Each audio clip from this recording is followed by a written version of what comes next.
God have mercy upon you. Wongo kweli? Wakati naanza kaongea sana huyo eti sio hajasomea muziki, sio nikasema wewe njoo na makaratasi yako muziki. Alafu mimi natoka na elimu ya mtaa. Alafu lete matokeo kuonesha maajabu. You get it? Kama kuna kiumbe chochote kinafanya muziki nchi hii kinaniweza kisogee mbele yangu. I want problems always.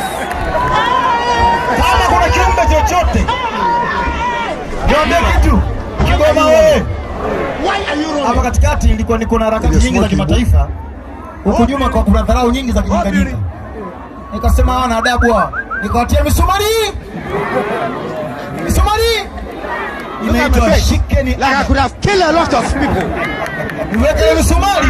Nikakaramba moja mbili tatu kuja kenge wote wasogea hapa. Mpaka sasa hivi nataka kishamaliza ndio watu waanza kusogea sogea tu. Lakini ile ilitoa kwa kuwashikisha adabu, kama shikeni adabu na mtoto wa Kigoma, shika different. Sasa Baba Levo ni miongoni mwa watu ambao wakati anaanza shughuli zake watu walikuwa wanamdharau. Hawakujua huyu ana akili kiasi gani.